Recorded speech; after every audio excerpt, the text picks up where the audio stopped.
En séjour de travail dans la ville océane, le secrétaire permanent du comité interministériel de l'action de l'État en mer et dans les eaux continentales a entamé le vendredi 1er décembre des descentes dans plusieurs structures évoluant en mer et dans les eaux continentales.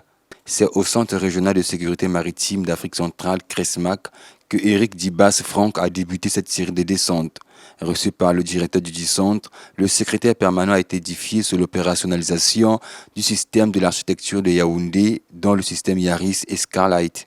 Cela nous réjouit parce que le Congo est le pays siège du CRESMAC et le Congo est un pays, je dirais, pionnier en matière d'action de l'État en mer et des eaux continentales, aujourd'hui eaux continentales partagées, principe adopté suivant le protocole révisé de l'action de l'État en mer de la CEAC.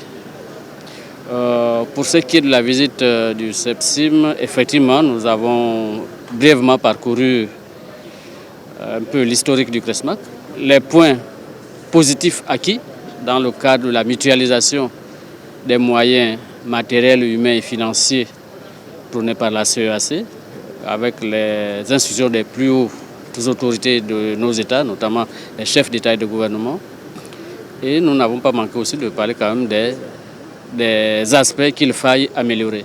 Parce qu'il faut savoir que la mer, c'est un milieu instable, hostile, un milieu de professionnels.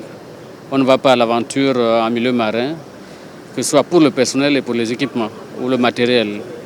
Et c'est très important pour que ce genre de centre se duplique au niveau de la sous-région. Et pour ceux des pays qui en ont déjà, peut-être c'est mutualiser les synergies pour pouvoir améliorer tous les centres de notre système sécuritaire et sécurité maritime. Juste après le Centre régional de sécurité maritime d'Afrique centrale, le secrétaire permanent et sa suite se sont rendus au centre de formation Servitec où il a pris connaissance de la situation de la formation maritime et des problématiques de la formation maritime au Congo. Une descente qui l'a permis de découvrir la formation maritime.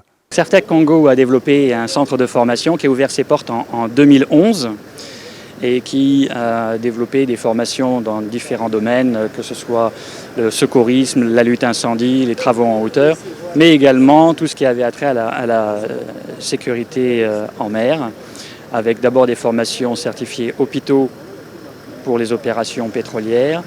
Et depuis 2 ans, nous avons développé des formations certifiées STCW, donc reconnues par l'OMI, l'Organisation maritime internationale.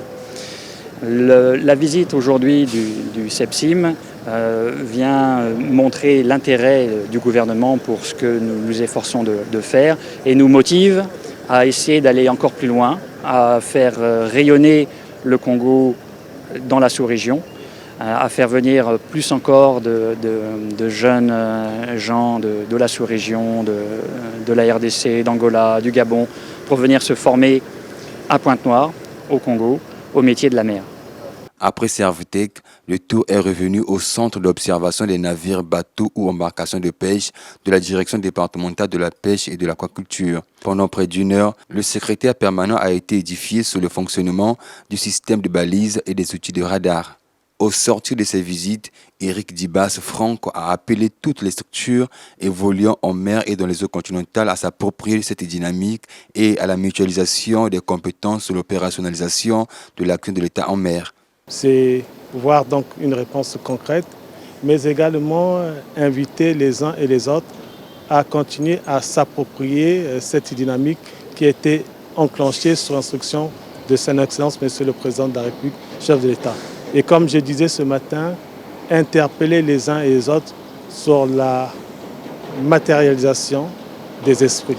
Donc, que les uns et les autres se disent qu'il faut former tous les jours. Ce sont des pas qui sont faits, c'est certainement des pas dans la bonne direction qui mériteraient certainement à être amplifiés puisque seul on est fort, mais quand on arrive à mutualiser les moyens, on l'est davantage. Ces descentes qui interviennent 1 année après sa prise de fonction ont permis à Eric Dibas-Franck de s'imprégner de l'opérationnalisation de l'action de l'État en mer et dans les eaux continentales dans la ville océane.